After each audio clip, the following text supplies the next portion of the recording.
Welcome to A Chapter a Day. We are reading this book, Here If You Need Me, written by Kate Braestrup, a Unitarian Universalist minister from Maine.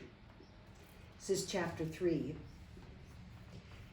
My children, like many other children, attach themselves at a very early age to what child psychologists called transitional love objects. Drew used to call them objets d'amour, and the children picked up on it. "I can't go to bed," Zachary might shout. "I can't find my objet d'amour." Zach had a stuffed rabbit named Rab Rab. At least it started out as a rabbit. By the time Zach was 3, Rab Rab had dwindled and flattened into a limp, dingy, only vaguely zoomorphic kind of thing. Zach still loves him to this day. Peter expressed his affection for his hand-woven cotton blanket by chewing the long, soft, weft threads that pulled easily from the loose weave. We would sometimes find these in his diaper and distressingly hanging halfway out of him. By the time Peter was in preschool, Blanky had been eaten down to the size of a well-loved dish rag. On the theory that they might want to practice being big brothers when I was pregnant for the 3rd time, I bought a sweet little baby doll in pink jammies for Zachary and Peter. The boys spent a desultory afternoon taping toilet paper diapers to her and then lost interest. A few months later, their sister was born. Ellie adopted the doll as soon as she was capable of deliberate, empathetic care, which for her was at about 2 months. At 2 years, she named the doll Jesus. Jesus was quite a pretty doll until her infant caregiver inadvertently puked on her head. Jesus came out of the washing machine looking like Don King. Also, her cloth body proved less durable than her plastic head and extremities. Through the ferocity of Ellie's toddler affection, Jesus was eventually transformed into a macabre wind chime of plastic limbs and rags dangling from the doll's still smiling head. Even so, Ellie dressed Jesus carefully in her old newborn t-shirts, fed her picnics of shredded leaves and gravel from the backyard, and placed her face down for her nap so her wide-open eyes would get a rest from seeing. "What a friend you have in Jesus," her father would comment soberly as Ellie wheeled Jesus past us in a little plastic stroller. And Ellie would agree, no doubt wondering why her mother was suddenly convulsed with laughter. Wooly never fixated on an objet d'amour. The reason was obvious enough. Wooly was seldom alone. Educated or perhaps virtually lobotomized by the first 3 children, I gave up trying to inculcate independence in my youngest child. She nursed for 30 months, was carried constantly, and spent most of her night sleeping blissfully between her parents, her arms and legs spread wide, somehow managing to claim most of the king-size bed for her own 10-pound infant self.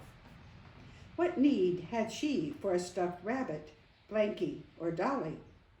Mama was her transitional love object, her objet d'amour. Drew was mine.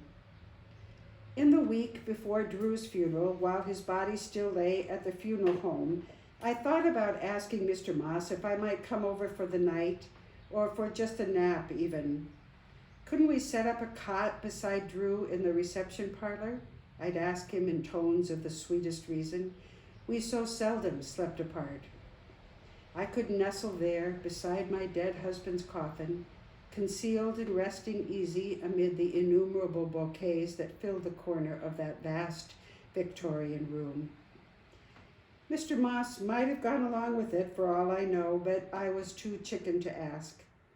For me, there was no sleep to be had in what was now my own bed. Well, Wooly's and mine.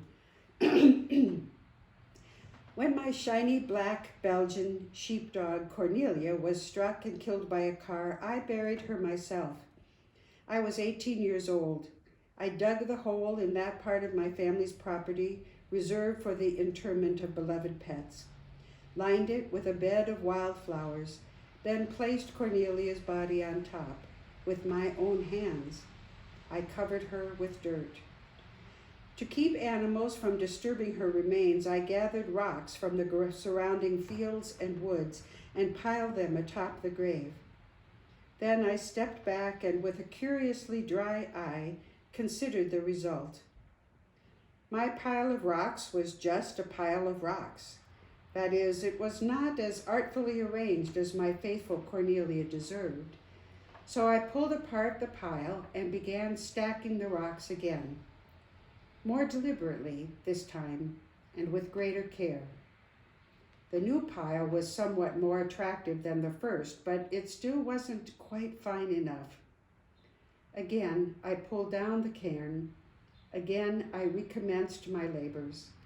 All this, I might add, to honor a dog that in life had displayed no interest whatsoever in aesthetics. No matter, I built and rebuilt that pile at least 6 times. For as long as I was fussily gathering, placing, and judging stones, then casting them aside, I still had a dog. When I placed the last stone on the grave and walked away, my dogless life would commence. It was a moment I desperately wanted to postpone. I did not bury Drew's body with my own hands. Drew wanted to be cremated. I want to attend the cremation, I told Mr. Moss. All right, he said. I shall stay for the whole thing, I said, beginning to end. Of course, said Mr. Moss. I'll carry his ashes home myself, I said. Mr. Moss gently inclined his head in a sort of bow. Of course, he said again. I wore a dress Drew liked the day I accompanied his body to the crematory. It was our last date, in a way. Mom came with me, along with Drew's friend Billy and Drew's father and stepmother. What sort of fuel do you use to burn the bodies? My mother asked Mr. Moss with interest.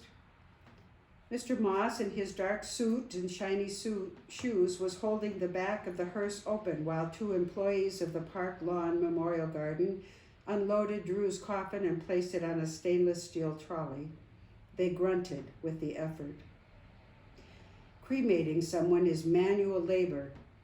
The same 2 guys who mow the lawns, weed the flower beds, clip the hedges, and dig the graves at Park Lawn also burn the bodies. They wear work boots and hats emblazoned with beer company logos. They seemed to be agreeable fellows, but they lacked that soothing, avuncular funeral parlor mien one grows used to in the days surrounding a death. Briskly, they rolled the trolley over to the oven door. This is going to take a while, one of them warned me. We're talking 4 or 5 hours, young guy like this here. Big fella, too, the other one agreed. Could take 5.5. They'll either use propane or natural gas for the cremation, Mr. Moss was telling my mother in his soothing, gentle voice. Really? Billy said. He elbowed me in the ribs. Well, if you ask me, Drew would have wanted it to be natural gas. Drew's father snorted. Natural gas? I'm telling you, that's going to be the hottest goddamn fire this place has ever seen. Mr. Moss, apparently under the impression that this, like the composition of the coffin, was an environmental issue, went off to find the director of the crematory. He came back to assure us that natural gas would indeed be used. An older person you can sometimes do in 3. Their bones break down faster, one of the workers was saying. Even 4 hours, the big bones, your pelvises, your femurs, they don't burn. They pretty much stay as is. Then what? My mother asked, clearly picturing someone trying to jam a half-burned pelvis into an urn. What do you do with the big bits? We grind them up in that grinder, the guy said, pointing to what looked like an oversized Waring blender, and then put them back in with the ashes. It works really well, he assured us, mistaking our bemusement for skepticism. grinds everything up nice.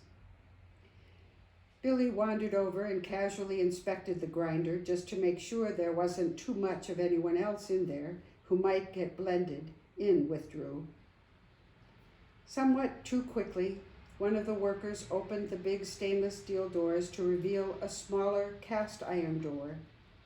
It looked like the door of a wood stove or the doors one sees in pictures of the crematories at Auschwitz, though we tried not to notice the resemblance. He opened it, and behind it was a smallish, brick-lined oven, not a whole lot larger than Drew's coffin. The workers pushed the box into the oven. "So long, my buddy," Drew's dad said. "I'll see you in my dreams," I said. If you ask the children what they remember about the first 6 months after their father's death, they'll probably say something like, "We cried a lot. We discovered that you can carry on a conversation and cry at the same time. You can cry while vacuuming the living room. You can cry while ordering pizza over the telephone, although the conversation is longer and more confused than it otherwise would be, and you sometimes get a topping you dislike. You can weep while coloring. Sitting on my lap, Wooly got tired of coloring sky and asked for help, so I scribbled away with the blue Crayola. I still have that drawing. The sky was wet splotches where Mommy's tears fell. My children grew accustomed to having a mother who leaked tears, although it bothered them when I actually sobbed. Peter discovered that it's possible to weep while emptying rainwater from garbage cans. Zach wept while taking out the compost, while folding pillowcases, even while riding his bicycle, though he advises against doing that on a busy street. You can weep while putting a CD in a CD player. But when it comes to music and mourning, stick to instrumentals. Songs with words are booby traps. You think you're okay, then some sweet-voiced crooner starts singing of loss in a minor key, and you aren't just leaking water from your eyes, you're down on the floor, and grief is a splintery thing the size of a telephone pole shoving its way through your chest. My advice? Listen to classical music, preferably Baroque. Alanis Morissette, bless her heart, had recently released an album called Jagged Little Pill, and the children and I used to listen to it over and over while we drove to and from preschool and swimming lessons and karate. We would sing along, "I feel drunk, but I'm sober. I'm brave, but I'm chicken shit." And Wooly would shriek with delight, kicking her heels against the front of her car seat. Again, I want to sing the song about the chicken again." Alanis was safe for me to listen to because all her songs were angry. The soul stage in Elizabeth Kubler-Ross's stages of grief that I seemed to be skipping was the anger stage, because there was no one to be angry with. Drew's death was an accident. No one intended it. Not the speeder he was turning to go after, not the driver of the truck, not Drew himself, God knows. So I wasn't angry. It hurt, that's all. Eventually, we would get around to scattering Drew's ashes down by the lighthouse in Port Clyde, where a rose marble memorial bench would bear his name and dates in perpetuity. I would be taken care of. I would take care of my children, and we would take care of each other. Logically enough, the children concluded that their cremated father, the one who art in heaven, we said that prayer a lot, was reachable via smoke. Periodically over the years, they would take their best pictures and their laboriously written notes, "Dad love Mooly," and burn them on the driveway, their grief diverted nicely into childlike pyromania. Oh, they would grow and wax strong in spirit, and I would see their father, my objet d'amour, in the shape of Ellie's mouth, in the gesture of Peter's hands, in Wooly's eyes, and in Zach's outrageous white-toothed grin. Eventually, my heart, my fragile glass heart, would again be offered to the mortal hands of another man, guaranteed to break it one way or another, since that is the lunacy and loveliness of love. But at the end of that day, the day of Drew's cremation, the day his beautiful and beloved body was burned and ground to dust, it was not yet time to walk away.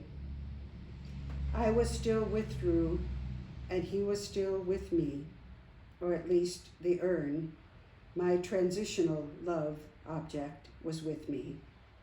I held it on the lap of my pretty dress, my arms encircling it as we drove home. It was still warm. Alanis Morissette sang on the radio. Make sure that when I die, you remember to have me cremated at Park Lawn. Put me in the same oven they put Drew in, I said over my shoulder to my mother in the back seat. If you're facing the ovens, it's the one on the left. Ooh, me too, Billy urged. I'll remember, Mom said. It's the end of chapter 3.